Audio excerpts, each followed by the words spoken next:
আমন্ত্রণ দীপ্ত সংবাদে আপনাদের সাথে আছি আমি ইয়াসমিন সুমনা। ত্রয়োদশ জাতীয় সংসদে ক্ষমতাসীন দল বিএনপির সংসদীয় দলের বৈঠক অনুষ্ঠিত হয়েছে। এতে সভাপতিত্ব করেন সংসদ নেতা ও প্রধানমন্ত্রী তারেক রহমান। জাতীয় সংসদ ভবনে সরকার দলীয় সভাকক্ষে সকালে এই সভা অনুষ্ঠিত হয়। আগামীকাল ত্রয়োদশ জাতীয় সংসদের প্রথম অধিবেশন আহ্বান করেছেন রাষ্ট্রপতি মোহাম্মদ শাহাবুদ্দিন। সে অনুযায়ী বৃহস্পতিবার বেলা 11টায় শুরু হবে নতুন সংসদের প্রথম অধিবেশন। এদিকে বিএনপির সংসদীয় দলের বৈঠক শেষে স্বরাষ্ট্রমন্ত্রী সালাউদ্দিন আহমদ জানান, সংসদের প্রথম অধিবেশনে স্পিকার ও ডেপুটি স্পিকার নির্বাচিত হবেন। তাদের শপথ পড়াবেন রাষ্ট্রপতি মোহাম্মদ শাহাবুদ্দিন। জুলাই হত্যাযজ্ঞের মামলা এবং 1 কোটি টাকা ঘুষ চাওয়ার অভিযোগের পর গঠিত ফ্যাক্টস ফাইন্ডিং কমিটির কার্যক্রম শুরু হয়েছে।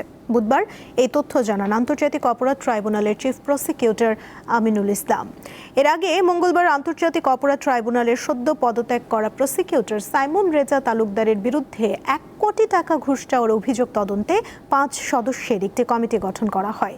চিফ প্রসিকিউটরের নেতৃত্বে গঠিত এই কমিটির অন্য সদস্যরা হলেন প্রসিকিউটর আব্দুস সোবাহান তরফদার, নতুন নিয়োগ পাওয়া প্রসিকিউটর মর্জিনা রহমান মদিনা, জহিরুল আমিন এবং ট্রাইব্যুনালের ল রিসার্চ অফিসার সিফাতুল্লাহ। প্রসিকিউশনের পক্ষ থেকে জানানো হয়, পুনর্গঠিত আন্তর্জাতিক অপরাধ ট্রাইব্যুনালের তদন্ত ও প্রসিকিউশনের বিভিন্ন বিষয় খতিয়ে দেখতে এই ফ্যাক্টস ফাইন্ডিং কমিটি কাজ করবে। পাশাপাশি সদ্য পদত্যাগ করা প্রসিকিউটর সাইমন রেজা তালুকদারের বিরুদ্ধে ওঠা ঘুষ চাওয়ার অভিযোগও তদন্ত করা হবে। আমাদের প্রসিকিউশন টিমের কোনো সদস্য বা সংশ্লিষ্ট কোনো ব্যক্তিবর্গ যদি কোনো অনৈতিক কর্মকাণ্ডের সাথে জড়িত থাকেন, সেই বিষয়টি আমরা তথ্য উদ্ঘাটন করব। যদি তাদের বিরুদ্ধে সাবস্টেন্টিভ কোনো অভিযোগ পাওয়া যায়, তাহলে তাদের বিরুদ্ধে, সংশ্লিষ্টদের বিরুদ্ধে আমরা যথাযথ আইনগত ব্যবস্থা নেব। রাজধানীর ফিলিং স্টেশনগুলোয় জ্বালানি তেলের জন্য আজও যানবাহনের দীর্ঘ লাইন দেখা গেছে। সরবরাহ ঘাটতির কারণে এখনও স্বাভাবিক কার্যক্রম শুরু করতে পারেনি কয়েকটি পাম্প। তেল নিতে এসে দীর্ঘ সময় অপেক্ষা করতে হচ্ছে মোটরসাইকেল ও গাড়ি চালকদের। কেউ ফজরের নামাজ শেষে, কেউ বা সাহরি শেষে এসে দাঁড়িয়েছেন লাইনে। পাম্পের কর্মীরা বলছেন, কিছুটা স্বাভাবিক হতে শুরু করেছে তেলের মজুত। তবে সরকার নির্ধারিত রেশনিং পদ্ধতিতে সরবরাহ করা হচ্ছে জ্বালানি তেল। সেই অনুযায়ী রাইড শেয়ারকারী মোটরসাইকেল চালকরা দিনে 5 লিটার করে তেল কিনতে পারছেন। এদিকে রেশনিং পদ্ধতির আওতায় ডিপো থেকে পেট্রোল পাম্পগুলোতে জ্বালানি তেল সরবরাহ বাড়িয়েছে বিপিসি। এতদিন 25% কমিয়ে তেল সরবরাহ করা হলেও বর্তমানে তা 15% নামিয়ে আনা হয়েছে। বুধবার এক বিজ্ঞপ্তিতে এ তথ্য জানায় সংস্থাটি।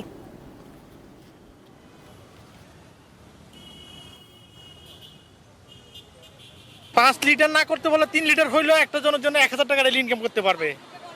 5 লিটার হইলে আলহামদুলিল্লাহ। এর আগে গাবতলী এসপি ফিলিং স্টেশনে গেছিলাম, ওখানে একদম তেল দেওয়া বন্ধ। তো এখন আসলাম এইটাতে ট্রাস্টে। তো দেখা যাক, এখানে আমি 40 মিনিট যাবত দাঁড়িয়ে আছি, দেখা যাক পাই কিনা। আমার অফিস সকাল 10টায়, এখন পাম্পেই বাজে সকাল 10টা। যাইতে যাইতে আরও আধা ঘন্টা লাগবে অফিসে যাইতে, আর এখানে তো আরও আধা ঘন্টা, 1 ঘন্টা সময় আরও বেশি লাগবে। তো এটা আমার হচ্ছে, টাইম লস হচ্ছে, অফিসে জবাবদিহিতা বাড়তেছে। ঢাকার বাইরেও সকাল থেকে জ্বালানি কিনতে বিভিন্ন ফিলিং স্টেশনে গাড়ি ও মোটরসাইকেলের দীর্ঘ লাইন দেখা যায়। ব্রাহ্মণবাড়িয়া থেকে জানাচ্ছেন সহকর্মী রিফাত আন্নাবিল। ব্রাহ্মণবাড়িয়ার পেট্রোল পাম্পগুলোতে আসলে গত কয়েকদিন ধরে জ্বালানি তেলের জন্য প্রচুর চাহিদা ছিল। আমরা দেখতে পেয়েছি পেট্রোল পাম্পগুলোতে মোটরসাইকেল, বড় বড় গাড়ি, ট্রাক, কাভার্ড ভ্যানের দীর্ঘ সারি ছিল। তবে গতকালকে থেকে আসলে এই চাহিদা কমতে শুরু করেছে। আমরা সংশ্লিষ্টদের সাথে কথা বলেছি, তারা আমাদেরকে জানিয়েছেন যে আসলে প্রথম যখন জ্বালানি তেলের রেশনিং শুরু হয়, তখন মানুষের মধ্যে একটা ভীতি বা আতঙ্ক কাজ করছিল যে আসলে পর্যাপ্ত তেল পাবে কিনা। তবে ধীরে ধীরে মানুষ যথেষ্ট পরিমাণ তেল সংগ্রহ করার পরে আসলে তাদের মধ্যে ভীতিটা চলে গেছে এবং এখন পেট্রোল পাম্পগুলোতে আসলে তেমন কোনো চাহিদা নেই। তবে পেট্রোল পাম্পের মালিকরা আমাকে জানিয়েছেন যে পেট্রোল এবং অকটেন চাহিদা মতো পাওয়া গেলেও ডিজেল আসলে তারা চাহিদা মতো পাচ্ছেন না। এবং যেহেতু বড় গাড়িগুলোর এবং বিভিন্ন প্রকল্পের কাজে ব্যবহৃত যেসব ভারী যানবাহন আছে, সেগুলোতে প্রচুর পরিমাণ ডিজেল লাগে।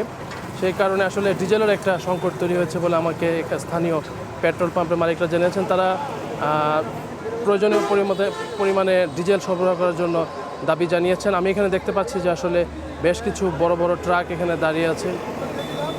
পেট্রোল পাম্পের মালিকরা বলেছেন যে যেমন মোটরসাইকেল খুব অল্প পরিমাণ পেট্রোল বা অকটেন হলেই তাদের চলে, কিন্তু বড় বড় গাড়িগুলো আসলে প্রচুর পরিমাণ 100-150 লিটার ডিজেলের চাহিদা থাকে। সেই কারণে ডিজেলটা আসলে প্রচুর পরিমাণে চাহিদা তৈরি হচ্ছে এবং পেট্রোল পাম্প মালিকরা জানিয়েছেন যে এই পেট্রোল বা অকটেনের চাহিদা তারা পূরণ করতে পারলেও ডিজেল নিয়ে আসলে তারা হিমশিম খাচ্ছে। এই ক্ষেত্রে তারা সরকারের প্রতি আহ্বান জানিয়েছেন যেন ডিজেলের সরবরাহটা স্বাভাবিক থাকে। তো ব্রাহ্মণবাড়িয়ায় জ্বালানি তেলের সরবরাহ এই ছিল আমার কাছে সর্বশেষ। টানা দ্বিতীয় দিনের মতো স্বর্ণের দাম বাড়ালো বাংলাদেশ জুয়েলার্স সমিতি বাজুস। এবার ভরিতে 2,000 টাকার বেশি বাড়িয়ে 22 ক্যারেটের 1 ভরি স্বর্ণের দাম 2,70,430 টাকা নির্ধারণ করেছে সংগঠনটি। বুধবার এক বিজ্ঞপ্তিতে এ তথ্য জানিয়েছে বাজুস। নতুন এই দাম সকাল 10টা থেকেই কার্যকর হয়েছে। নতুন দাম অনুযায়ী 21 ক্যারেটের প্রতি ভরি 2,58,124 টাকা, 18 ক্যারেটের 2,21,266 টাকা এবং সনাতন পদ্ধতির প্রতি ভরি স্বর্ণের দাম 1,80,617 টাকা নির্ধারণ করা হয়েছে।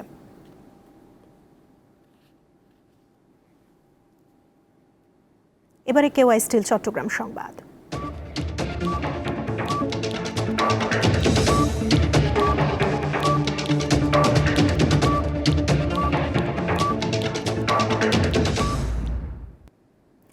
চট্টগ্রামে এক গার্মেন্টস ব্যবসায়ীর কাছ থেকে চাঁদা না পেয়ে প্রকাশ্যে বাসভবনে গুলির ঘটনায় শীর্ষ সন্ত্রাসী বড় সাজ্জাদের সহযোগী আব্দুল কাইয়ুম রিমন সহ 3 জনকে গ্রেফতার করেছে পুলিশ।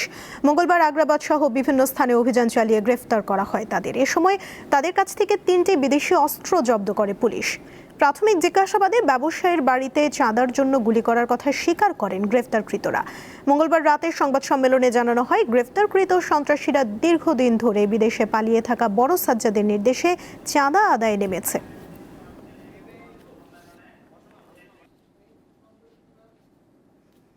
ইসরায়েল ও যুক্তরাষ্ট্রের যৌথ বাহিনী গত 11 দিনে কমপক্ষে 10,000 বেসামরিক স্থানে বোমা হামলা চালিয়েছে এবং 1,300 জনেরও বেশি বেসামরিক মানুষকে হত্যা করেছে বলে দাবি করেছে ইরান। তেহরানের গভর্নর জানান, যুক্তরাষ্ট্র ও ইসরায়েলের হামলায় আবাসিক এলাকা এবং শহরের গুরুত্বপূর্ণ সরকারি অবকাঠামোগুলো লক্ষ্যবস্তু করা হচ্ছে। এদিকে বুধবারও ইরানের রাজধানী তেহরান সহ বিভিন্ন শহরে নতুন করে বিমান হামলা চালিয়েছে ইসরায়েল। জবাবে ইসরায়েলের বিভিন্ন শহর এবং মধ্যপ্রাচ্যে মার্কিন সামরিক স্থাপনা লক্ষ্য করে 37 দফার হামলা চালিয়েছে আইআরজিসি। ইসরায়েলের হাইফা, তেল আবিব ও জেরুজালেমে নতুন প্রজন্মের হাইপারসনিক ক্ষেপণাস্ত্র ব্যবহার করে কয়েক স্তরের হামলার দাবি জানিয়েছে ইরান। ইরানের সঙ্গে যুদ্ধে এখন পর্যন্ত প্রায় 150 জন মার্কিন সেনা আহত হয়েছে বলে জানিয়েছে বার্তা সংস্থা রয়টার্স। এই যুদ্ধে ইতোমধ্যে 8 মার্কিন সেনা নিহত হয়েছেন।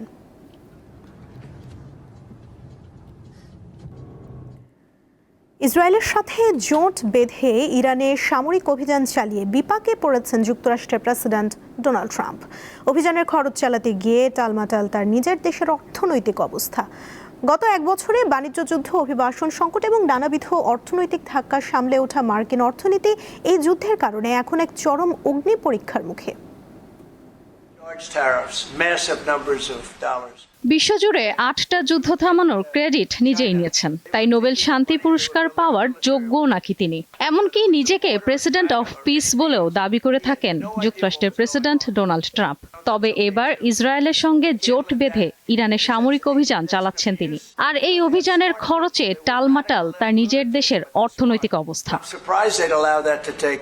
গত 1 বছর ধরে বাণিজ্য যুদ্ধ, অভিবাসন সংকট ও নানা অর্থনৈতিক ধাক্কা সামলে ওঠা মার্কিন অর্থনীতি এখন এক চরম অগ্নিপরীক্ষার মুখোমুখি। ইরানে ট্রাম্পের ঘোষিত সামরিক অভিযান অপারেশন এপিক ফিউরি দেশটির অর্থনীতির ওপর এক বিশাল বোঝা হয়ে দাঁড়িয়েছে।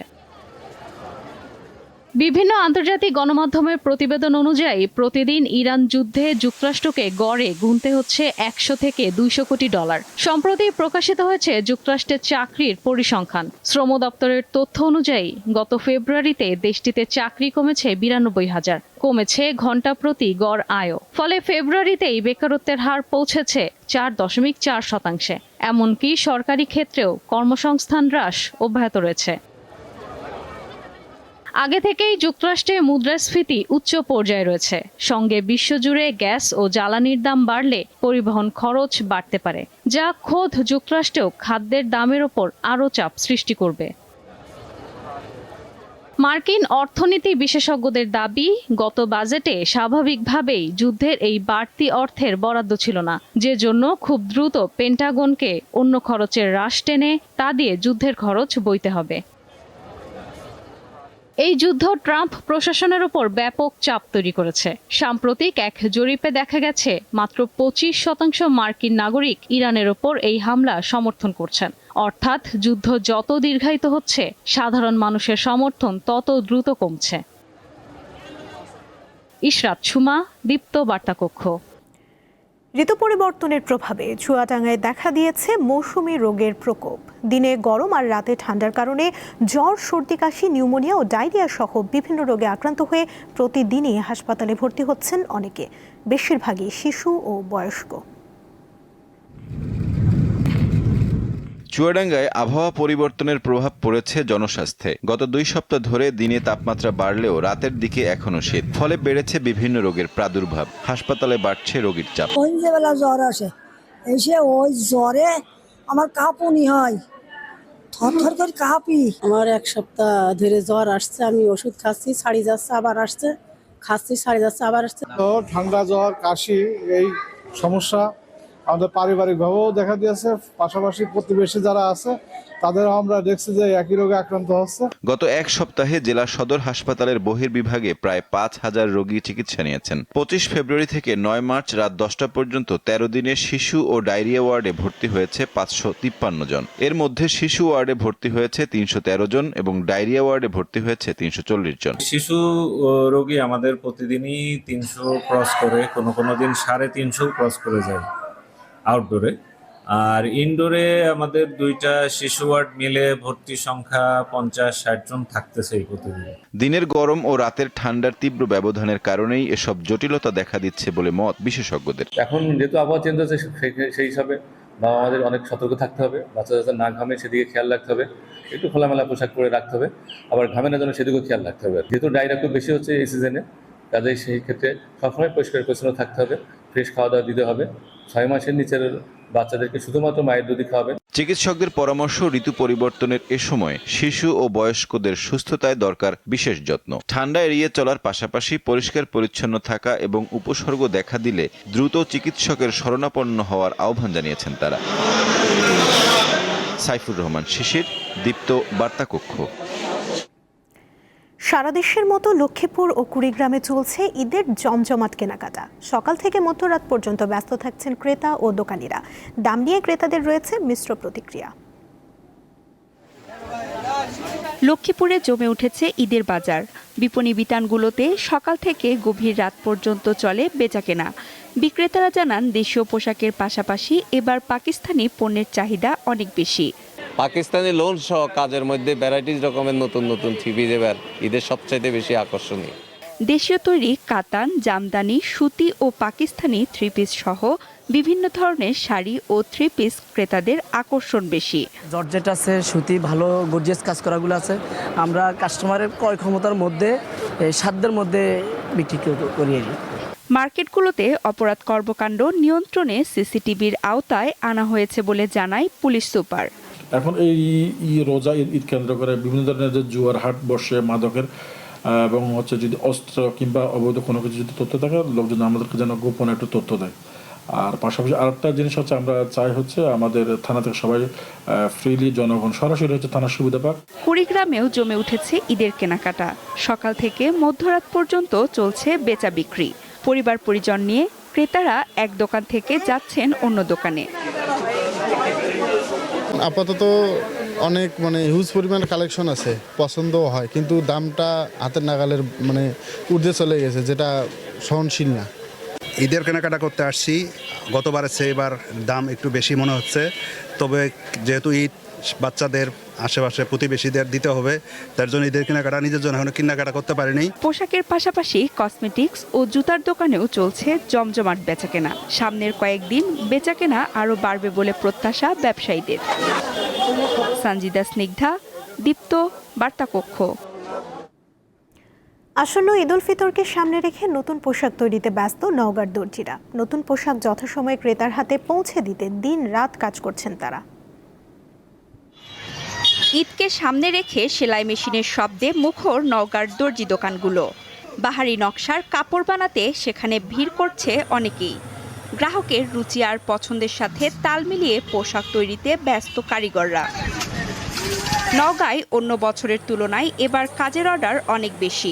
ঈদ আসলে আমাদের রাত জেগে আরো কাজ করতে হয়, বা সামনের ঈদ আসতে দেরি আছে, অথবা আমাদের কাজের চাপ প্রচুর পরিমাণ বেশি। তবে আশা করা যায় আরো কাজ বেশি হবে ইনশাল্লাহ। তো রোজার প্রথম থেকে কাজের গতিটা আরো বেশি, কারিগর অনেক পেরেশানি করতেছে কাজ করতে, রাত 2টা-2:30 পর্যন্ত কাজ করতে হচ্ছে আমাদের। তবে কারিগরদের কাজের মজুরি না বাড়ায় হতাশ দর্জি কারিগররা। তো আমাদের যে বাজারে যে ঊর্ধ্বগতি, এই গতির তুলনায় আমাদের যে কাজের যে রেট এটা খুব কম, আমাদের যে আয় রোজগার একটু কম হচ্ছে। তো আমাদের যে আয় রোজগার দিয়ে আমরা কিভাবে বাজারে ঊর্ধ্বগতির সাথে আমরা জীবনযাপন করতে পারি, পরিবারের এরকমভাবে ভরণ পোষণ করতে পারি, সেদিকে একটু সরকার বা এরকমভাবে মহাজন সবাই একটু যদি সহানুভূতি হয় তাহলে আমাদের জন্য একটু ভালো হয়। নওগাঁয় এবার শার্ট প্যান্ট তৈরির মজুরি 1000 টাকা, পাঞ্জাবি পায়জামা তৈরির মজুরি 1200 থেকে 1300 টাকা এবং মেয়েদের সালোয়ার কামিজ তৈরির মজুরি 1400 টাকা নেওয়া হচ্ছে। সঞ্জিদা স্নিগ্ধা, দীপ্ত, বার্তাকক্ষ। সাবেক মন্ত্রী তরিকুল ইসলামের ছোট সন্তান অনিন্দ ইসলাম অমিত তারেক রহমানের মন্ত্রিসভায় বিদ্যুৎ, জ্বালানি ও খনিজ সম্পদ মন্ত্রণালয়ের প্রতিমন্ত্রীর দায়িত্ব পেয়েছেন তিনি। তার বাবা প্রয়াত তরিকুল ইসলাম ছিলেন জিয়াউর রহমানের মন্ত্রিসভায়। পরে খালেদা জিয়ার 2 মেয়াদে মন্ত্রিসভায় একাধিক মন্ত্রণালয়ের দায়িত্ব তার কাঁধে ছিল। অনিন্দ ইসলাম অমিত 2016 সালে বিএনপির খুলনা বিভাগীয় সহ সাংগঠনিক সম্পাদকের দায়িত্ব পান। বর্তমানে আছেন খুলনা বিভাগীয় ভারপ্রাপ্ত সাংগঠনিক সম্পাদকের দায়িত্বে। তিনি ত্রয়োদশ জাতীয় সংসদ নির্বাচনে যশোর 3 আসনে ধানের শীষ প্রতীকে নির্বাচিত হন। তারেক রহমানের মন্ত্রিসভায় পেয়েছেন বিদ্যুৎ, জ্বালানি ও খনিজ সম্পদ মন্ত্রণালয়ের প্রতিমন্ত্রীর দায়িত্ব।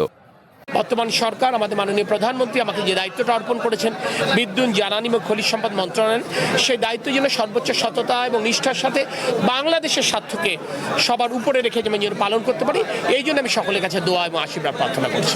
অমিত 1975 সালের 24শে আগস্ট যশোর জেলায় জন্মগ্রহণ করেন। বাবা তরিকুল ইসলাম ছিলেন বিএনপির স্থায়ী কমিটির সদস্য এবং সাবেক মন্ত্রী। মা অধ্যাপক নার্গিস বেগম বিএনপির vice chairman. Jhenaidah cadet college থেকে 1991 সালে এসএসসি এবং 1993 সালে এইচএসসি পাশ করেন তিনি। ঢাকা বিশ্ববিদ্যালয় থেকে অনার্স ও মাস্টার্স শেষ করে নর্থ সাউথ বিশ্ববিদ্যালয় করেছেন এমবিএ। পেশায় ব্যবসায়ী অমিতকে প্রতিমন্ত্রী হিসেবে পেয়ে উচ্ছ্বসিত তার নেতাকর্মীরা। জনতা অনিন্দ ইসলাম অমিত, তাকে আমরা মন্ত্রী হিসেবে যশোরবাসী পেয়েছি। আমাদের আশায় ভোগটা বেঁধেছে, আমরা নতুন করে স্বপ্ন দেখছি। যশোরকে একটি সন্ত্রাসমুক্ত, চাঁদাবাজ মুক্ত, মাদক মুক্ত যশোর জেলা গড়ার জন্য এই 8টি উপজেলায় তার নেতৃত্বে যাতে উন্নয়ন ত্বরান্বিত হয়। যশোরের মানুষের কোথায় কি প্রয়োজন, যশোরের মানুষের কোথায় অভাব আছে এবং তার পিতা কোন জায়গায় ছেড়ে যে গেছেন, কোনটা সমাপ্ত করতে পারেননি, এটা তিনি গত 17 বছর রাজপথের আন্দোলনে এবং গ্রামে গ্রামে ঘুরে তিনি অবগত আছেন। এলাকার সার্বিক উন্নয়নে তিনি ভূমিকা রাখবেন এমন প্রত্যাশা স্থানীয়দের। সাইফুর রহমান শিশির, দীপ্ত, বার্তাকক্ষ। এই ছিল এখনকার মতো। এরপর সন্ধ্যার সংবাদ দেখার আমন্ত্রণ জানিয়ে শেষ করছি। এছাড়া আরও তথ্য এবং বিনোদনের খবর পেতে যুক্ত থাকুন দীপ্ত ডিজিটাল প্ল্যাটফর্মের সাথে। ধন্যবাদ সবাইকে।